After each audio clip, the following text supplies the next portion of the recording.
Olá pessoal, boa tarde, tudo bom? Vamos, mais uma vez aqui trabalhar alguns conceitos de direito constitucional e hoje, em especial, nós vamos trabalhar, com a questão das emendas à Constituição. Boa tarde, Gisele, tudo bom?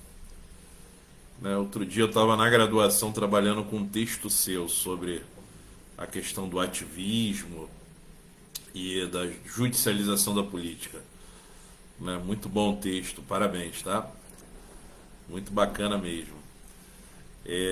Então, vamos trabalhar a questão, da emenda. Boa tarde, Jota, seja bem-vindo, meu amigo. Então nós vamos trabalhar aqui a questão da emenda à Constituição e para falar de emenda ali no artigo 60, a primeira coisa que nós temos que trabalhar efetivamente é lembrar a questão do poder constituinte. E quando nós falamos sobre o poder constituinte, nós temos, fala Alex, nós temos no poder constituinte um gênero. E esse gênero, poder constituinte, ele acaba se dividindo em duas espécies. Nós temos ali o poder constituinte originário, que não é o objeto da aula de hoje, e nós temos o poder constituinte derivado. Por sua vez, o poder constituinte derivado, ele estará dividido efetivamente em duas modalidades. Nós vamos ter o poder constituinte derivado na modalidade que é a modalidade decorrente, e nós vamos ter o poder constituinte derivado na modalidade reformador. Então, ao falarmos do poder constituinte derivado na modalidade que é a modalidade decorrente, nós estamos falando do poder constituinte que permitirá aos estados terem a sua própria Constituição estadual. Lembrando sempre, que o Distrito Federal ele é um ente federativo sui generis, e o Distrito Federal ele não conta, com uma Constituição distrital, vamos dizer assim. Ele é regido por uma lei orgânica. Embora não seja município, ele é regido por uma lei orgânica. Então, efetivamente, o poder constituinte decorrente, ele dá essa oportunidade para que cada estado, membro da Federação Brasileira, possa então ter a sua própria Constituição estadual.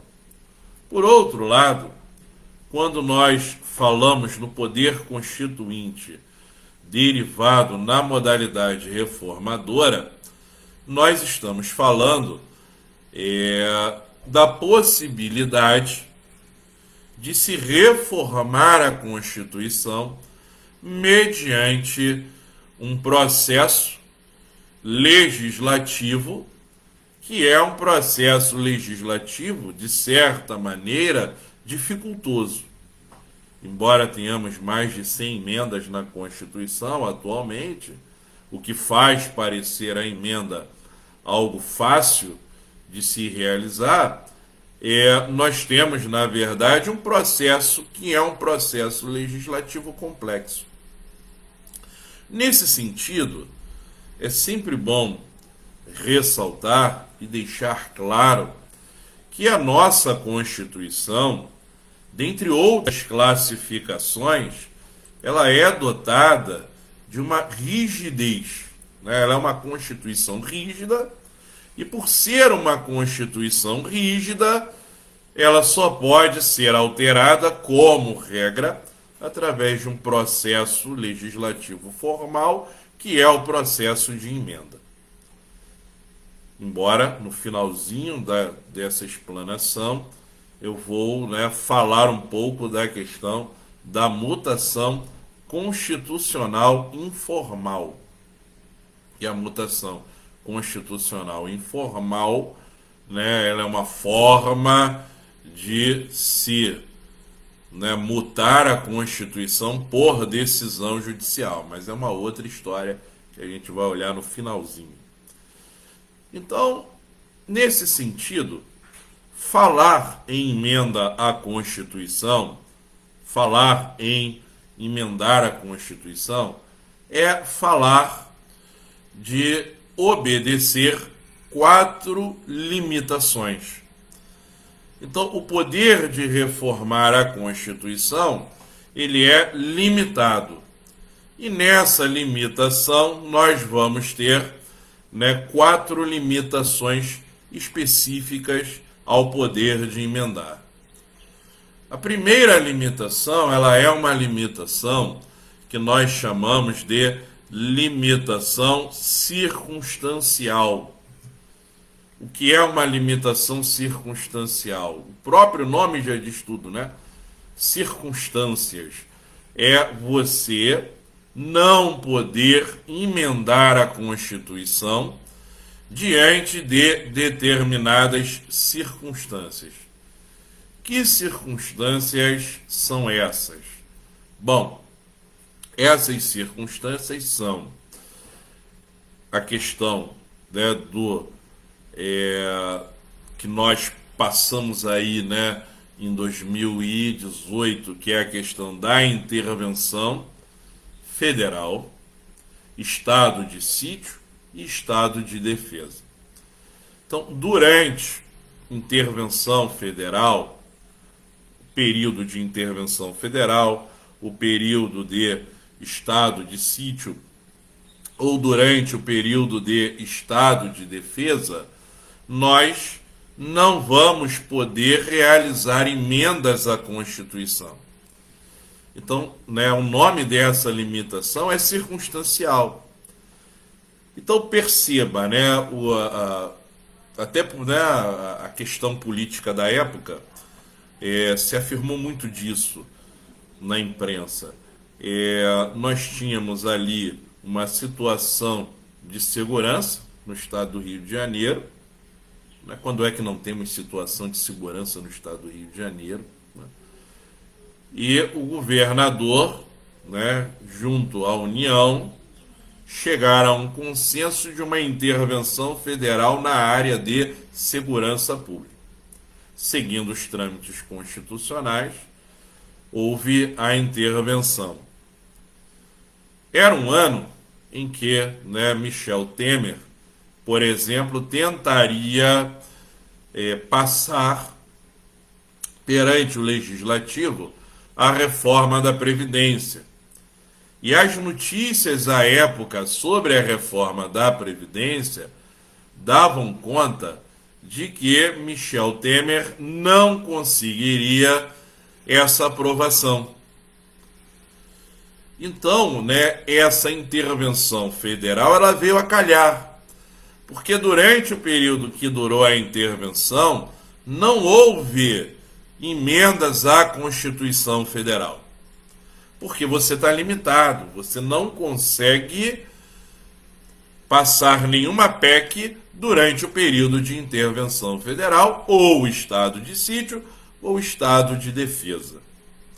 Então essa é a primeira limitação, simples, tranquila de se entender. A segunda limitação ela é mais ampla, que é a limitação formal. Alguns doutrinadores chamam de limitação procedimental. O que é essa limitação formal? O que significa essa limitação procedimental? Bom, vocês já devem ter visto processo legislativo. Falamos de processo legislativo em um dos nossos vídeos que estão à disposição no YouTube, lá na página do YouTube do professor Márcio Rodrigues Oliveira, nós falamos dessa questão do processo legislativo. E o processo legislativo, na verdade, ele é uma série de procedimentos que devem ser seguidos pelo Poder Legislativo para que o Legislativo ele possa o quê? Aprovar um projeto de lei. Falar em limitação formal é falarmos, em procedimentos. Então, a emenda, por exemplo, no que tange a iniciativa ela não pertence a qualquer membro do Poder Legislativo, por exemplo. Está lá no artigo 60, essa limitação ela vai passar por uma iniciativa que deve ser de 1/3 dos membros da Câmara dos Deputados ou 1/3 dos membros do Senado Federal. Ou seja, um deputado só não consegue tomar a iniciativa para um projeto de emenda à Constituição. Você precisa, está lá no artigo 60, inciso 1, você precisa, no mínimo, de 1/3 dos membros da Câmara dos Deputados, e aí o termo ele é disjuntivo, que é o ou 1/3 dos membros do Senado Federal, para que você possa tomar a iniciativa. Então, a iniciativa ela já começa complicada, porque não é um deputado, não é um senador, é 1/3 dos membros da Câmara, dos 513 deputados, 1/3 dos 81 senadores. O artigo 60, no inciso 2, menciona o presidente da República. Então, além de 1/3 dos membros da Câmara, além de 1/3 dos membros do Senado, nós vamos ter ainda legitimado a tomar a iniciativa o presidente da República. O vice-presidente não. Mas sempre bom ressaltar o quê? Caso o presidente da República esteja ausente por qualquer motivo, o mais comum é viagem ao exterior, assume o vice. Naquele momento em que o vice assumir, ele é presidente em exercício. E se ele é presidente em exercício, é óbvio que naquele curto período em que ele é o presidente, ele poderá propor um projeto de emenda à Constituição. E, além disso, o inciso 3 do artigo 60, ele fala de mais da metade das assembleias legislativas das unidades da federação, manifestando-se cada uma delas pela maioria relativa de seus membros. Então aqui, para você em especial, que vai realizar concurso público, uma observação se faz muito importante. Ele fala de mais da metade das assembleias legislativas. E aí eu te afirmo que nós temos 26 assembleias. Ué, professor, não são 27 entes federativos? Sim. Só que esse 27º ente federativo, quem ele é? Ele é, esse 27º ente federativo, ele é o Distrito Federal. E o Distrito Federal, ele não tem Assembleia Legislativa. Ele tem Câmara Legislativa. O Distrito Federal, na verdade, Distrito Federal, ele é um ente federativo sui generis. Ele é um ente federativo diferenciado, né? Então você vai perceber que o Distrito Federal ele tem, né, uma Câmara Legislativa e não uma Assembleia Legislativa.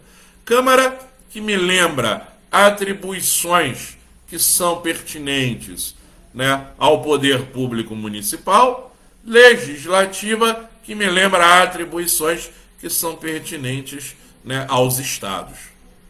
Então, o deputado distrital, ele é o único deputado do Brasil que ele tem possibilidade de legislar sobre matéria que seria de competência dos municípios e ele pode legislar sobre matéria que seria de competência dos estados. Mas voltando à questão em si, nós estamos falando ali de 26, né, assembleias e não 27. Porque no Distrito Federal é Câmara Legislativa. Mais da metade de 26, nós temos 14. E como é que essas assembleias legislativas elas vão, né, aprovar a participação delas nessa iniciativa? Ele fala por voto de maioria relativa de seus membros. E aí, usando o princípio de simetria, aplica-se o disposto no inciso 1 do artigo 60.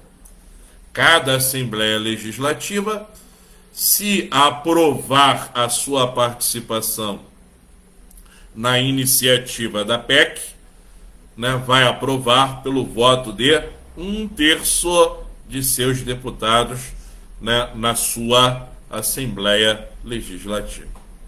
Então, esses são os legitimados. Então, por exemplo, se eu não obtiver 1/3 de assinaturas dos membros da Câmara dos Deputados, essa PEC ela não estará preenchendo, né, não estará obedecendo a esta limitação formal. Faltará a ela formalidade. E se por uma obra e caso do destino ela seguir, for aprovada, promulgada, publicada e entrar em vigor, haverá a possibilidade de ajuizar uma ADI alegando, né, justamente uma inconstitucionalidade formal. Ok? Mas não é só isso. Tomada a iniciativa, nós temos, dentro dessa limitação, que é a limitação, né, formal, procedimental, nós temos que observar uma outra característica muito interessante e muito importante, né, que é justamente o quê? Né, a questão que envolve a votação, o quórum de votação. Então eu costumo brincar e dizer o seguinte, para facilitar o entendimento. São 4 votações. 2 em cada casa. Então eu tenho a Câmara dos Deputados e o Senado. 2 votações para aprovação da PEC. Elas se darão perante a Câmara dos Deputados. E 2 votações elas vão ocorrer no Senado Federal. Então, eu preciso em cada votação o voto de 3/5 dos membros da Câmara dos Deputados em primeiro e segundo turno. Então, notem como é um processo, né, formal, e ele é um processo difícil, porque a iniciativa pertence a poucos, né? 1/3 de membros da Câmara, 1/3 de membros do Senado, presidente e mais da metade das Assembleias Legislativas. Tomada a iniciativa, eu tenho que votar, tenho que deliberar. E aí eu tenho 2 votações em cada casa, 2 na Câmara, 2 no Senado. E em primeiro turno eu tenho que ter o voto de 3/5 de 513 deputados. Aprovei em primeiro turno, a partida não está terminada. Eu vou entrar no segundo turno. E no segundo turno eu preciso novamente do voto de quem?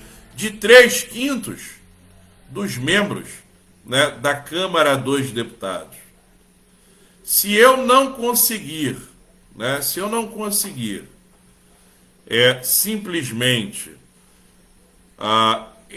esse quórum em primeiro e em segundo turno, o que vai acontecer? Arquivo.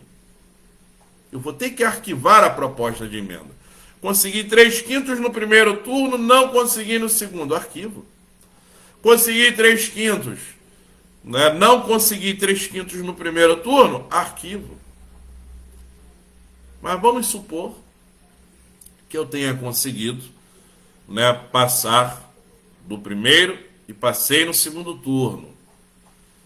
Eu agora vou ao Senado Federal, que agirá como revisor. E o Senado Federal, né, ele vai fazer o quê? O Senado Federal, ele vai também deliberar sobre a proposição, sobre a proposta de emenda. E, de novo, eu vou ter que trabalhar com o voto de quem? De 3/5. Em primeiro turno, agora no Senado, de 81 senadores, e 3/5 em segundo turno, também de 81 senadores. 4 votações. Se no Senado eu não conseguir os 3/5, em primeiro turno, arquivo. Consegui no Senado 3/5, em primeiro turno. Não consegui no segundo turno. Aí você diz assim, então 3 votações a 1. Passa a emenda, vai embora. Não. É arquivo.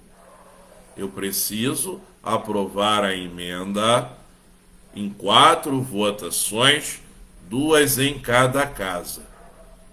E com voto de 3/5. 3/5 é uma votação extremamente difícil.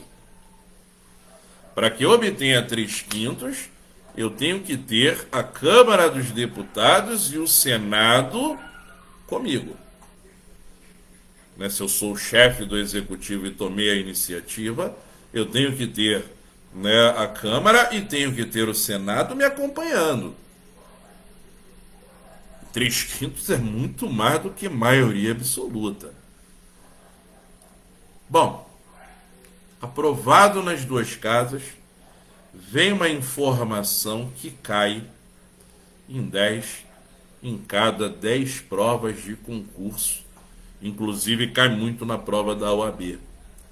Não há deliberação executiva. Não há deliberação executiva. Professor, o que é deliberação executiva? O processo legislativo comum, quando aprovado na Câmara, quando aprovado no Senado, ele vai para a Presidência da República, para que o Presidente da República possa sancionar ou para que o Presidente da República possa vetar aquele projeto de lei. A emenda à Constituição não vai para a presidência.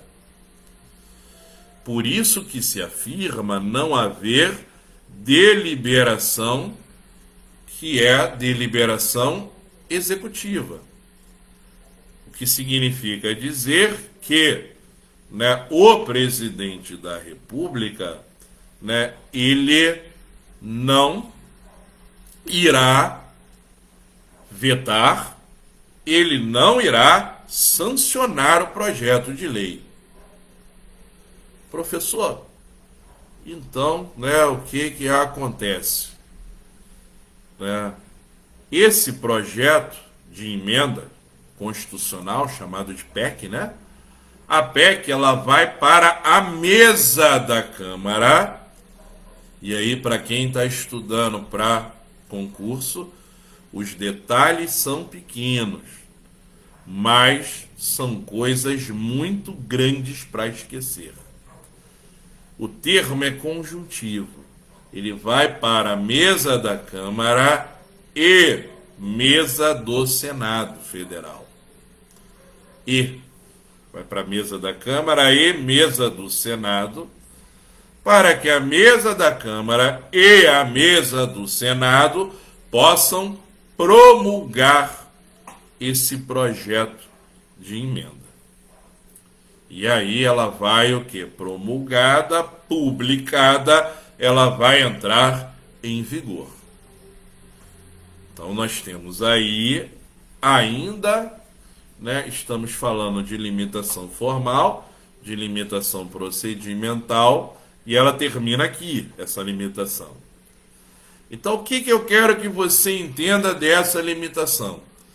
Se qualquer um desses procedimentos não for observado, amanhã ou depois, essa emenda à Constituição, ela poderá ser atacada, né? Já uma emenda, ela poderá ser atacada por uma ação direta de inconstitucionalidade, uma ADI, alegando uma inconstitucionalidade, que é uma inconstitucionalidade o quê? Que é uma inconstitucionalidade formal. Ok, até aí, pessoal, né? Um abraço aí a galera que foi chegando, né? O Alex, Luciana, Carlos, Ricardo, né? Grande Carlos Larica, saudade das aulas juntos, né, meu amigo? Marquinho, Suan, né? Grande botafoguense, né? Então, galera, nós vamos caminhar para a terceira limitação. Qual é a terceira limitação?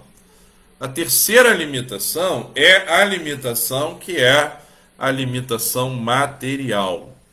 O artigo 60, parágrafo 4º do texto constitucional, conhecido como, né, o parágrafo que trata das famosas cláusulas pétreas. E aí eu me lembro, na época em que eu era estudante, né, o professor ensinava que cláusula pétrea era, né, aquele rol de matérias que não poderiam ser objeto de emenda à Constituição. Só que, na verdade, o que a gente tem que corrigir nesse conceito é que há um rol de matérias que realmente, né, não podem ser abolidas ou restringidas por emenda. Mas, né, a CESP, né, a antiga CESP, né, hoje, né, muda-se o nome, mas né, continua a mesma coisa, né? Mas a antiga CESP trouxe à baila numa prova uma questãozinha que foi terrível para quem, né, fez aquele concurso, né? Ele dizia, né, simplesmente que ele dizia assim: cláusula pétrea significa exatamente isso que a gente está conversando. Significa o rol de matérias especificadas no artigo 60, parágrafo 4º, que não podem ser objeto de emenda. Era aquele verdadeiro falso, e ele deu como gabarito falso. Por quê? Porque a leitura literal do 60, parágrafo 4º, vai me permitir a ilação de que cabe sim emenda. O que não cabe é deliberar sobre a PEC se a ideia da PEC for abolir os direitos protegidos por cláusula pétrea ou for a de restringir esses direitos protegidos por cláusula pétrea. Porque olha o que diz o 60, parágrafo 4º. Não será objeto de deliberação a proposta de emenda. Então, a proposta, ela vai acontecer. Ela pode acontecer, perdão. ela pode acontecer. O que não vai acontecer é a deliberação dessa proposta. Se a ideia for abolir direitos, se a ideia for restringir direitos. Vou te dar um exemplo. Todos nós sabemos que em nosso ordenamento jurídico não existe como regra a pena de morte, mas que é possível pena de morte nos casos de guerra declarada. Então, se o Brasil declarar guerra, haverá a possibilidade de aplicação da pena de morte. Então, imagine o seguinte, né?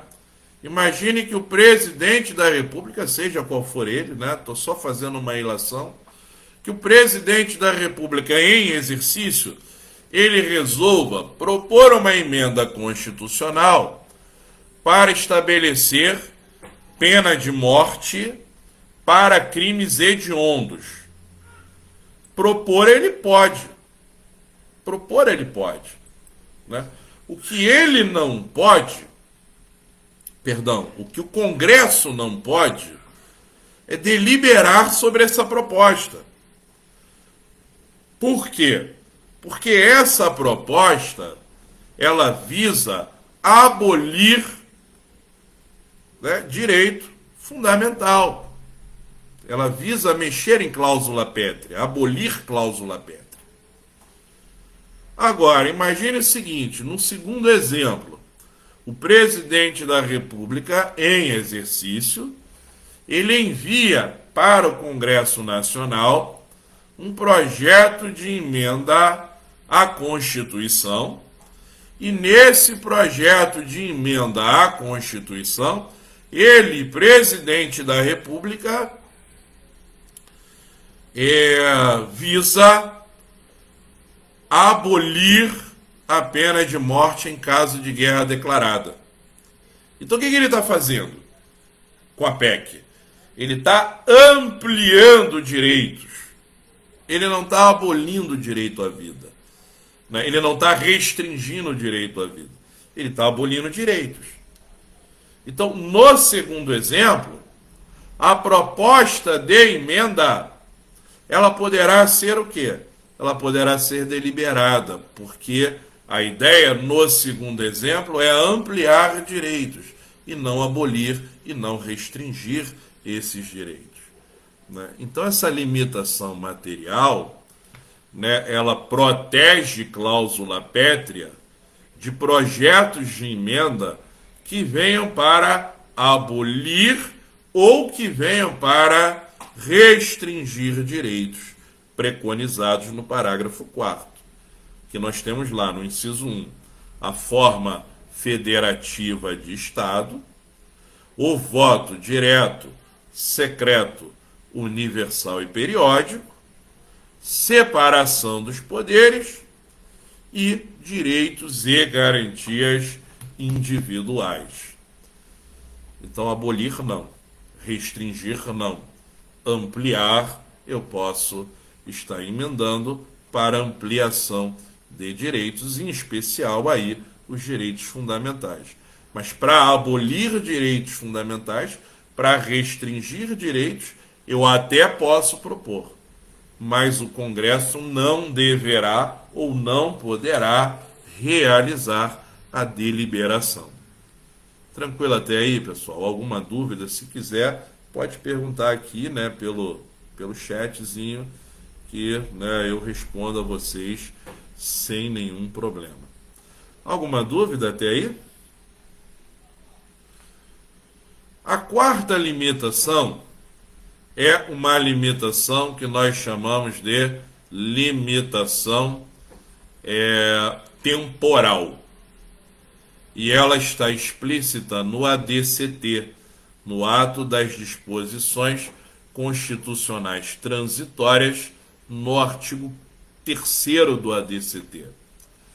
Esse artigo 3º dos atos das disposições constitucionais, né, e transitórias, ele vai nos mostrar, né, simplesmente que após, né, após a promulgação da Constituição, 5 anos após a promulgação da Constituição, haveria uma emenda constitucional de revisão.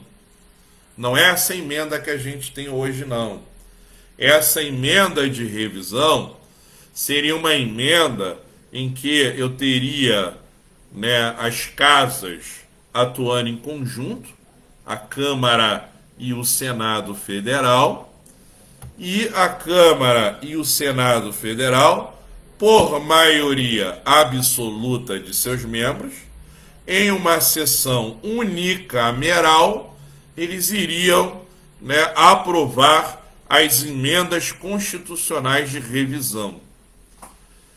Então, fechado esse ciclo de 5 anos, nunca mais foi possível, né, reunir Câmara e Senado para que, por voto de maioria absoluta de seus membros, a Câmara e o Senado pudessem, né, atuar em conjunto por voto de maioria absoluta de seus membros, trabalhando na emenda constitucional de revisão.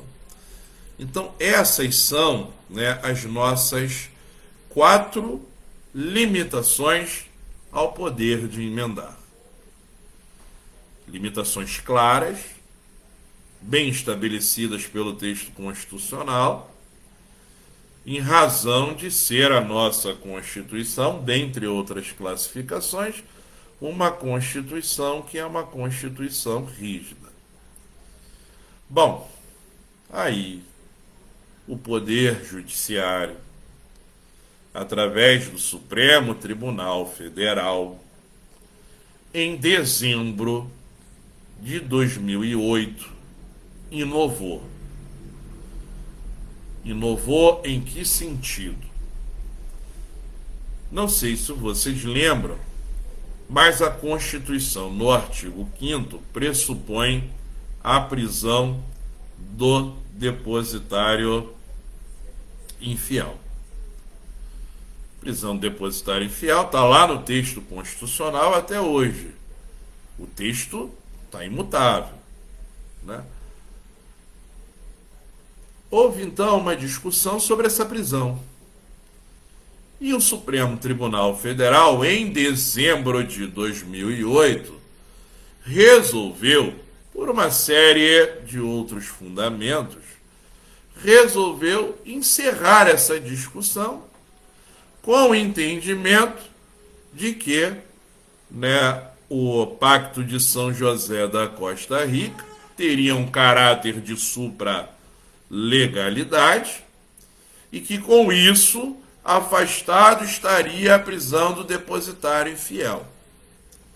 Mas veio uma inovação na ordem jurídica. O Supremo, para chegar a essa conclusão, ele teve que informar a comunidade jurídica brasileira que havia um novo entendimento.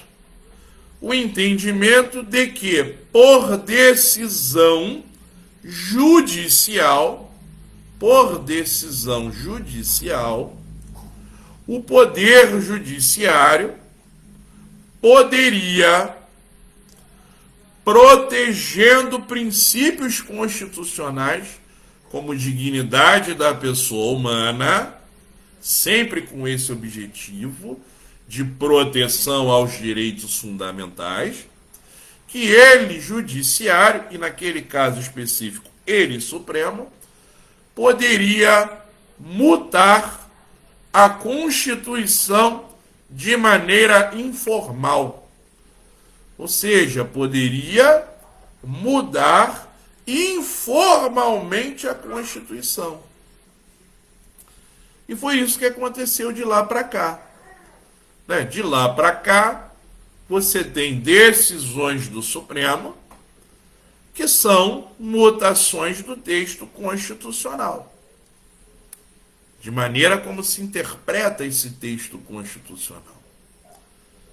Aí envolve muitas outras questões, né, professora Gisele, que está, né, presente aqui na live, né, professora Gisele Leite, se vocês puderem, né, procurar aí, né, pelo nome da professora no Google, vocês vão achar vários artigos da professora, né, e muitos artigos nesse caminho, né, de demonstrar o ativismo judicial, né, e a professora, ela, né, sempre faz ali artigos, né, ela elabora os artigos com bastante profundidade, usando, né, autores, né, filósofos, enfim, né, são textos bem fundamentados. Eu recomendo a leitura dos textos da professora Gisele Leite, né? E aí são outras questões que a gente tem que discutir aqui num outro dia, que é o ativismo, que é a judicialização da política,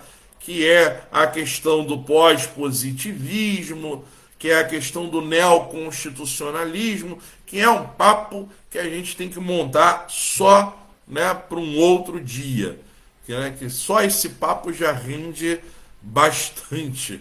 Né? Então eu só queria que vocês entendessem nesse momento que a mutação formal é esse processo de emenda que seguirá, né, essas 4 limitações, mas que o Supremo ele também entendeu pela possibilidade de mutação constitucional informal.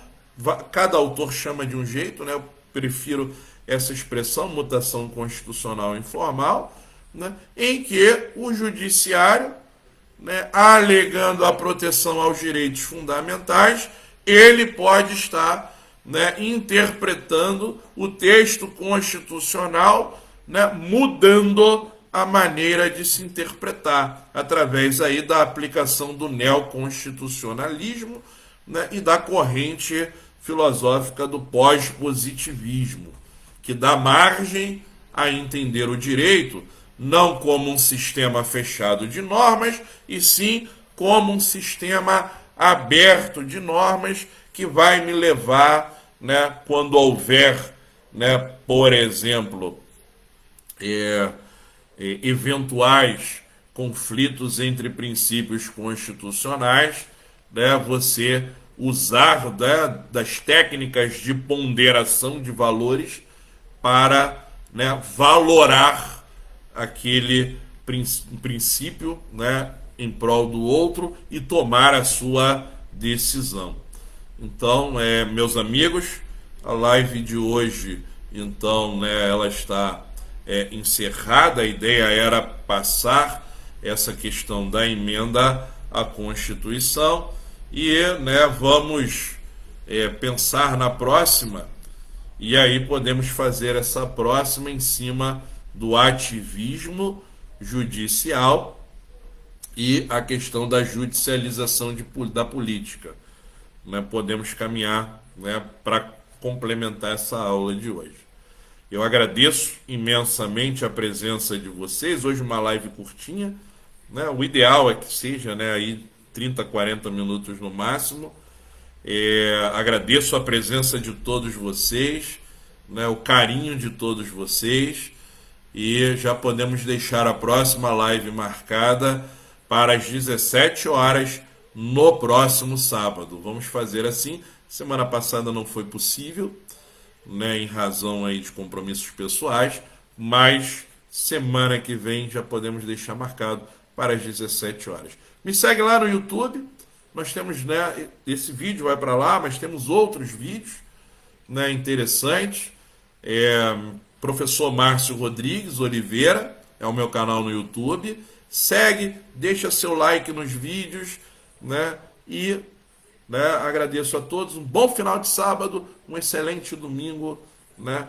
Tchau, tchau. Foi um prazer, né, estar aqui com vocês.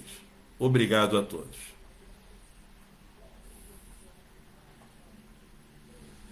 É uma esculhambação constitucional mesmo, Gisele. Concordo plenamente. Obrigado, Wanda. Beijo nas crianças aí, no Antônio. Obrigado. Obrigado, Vitor. Jota, Leandro. Um abraço a todos. Né? Até a próxima.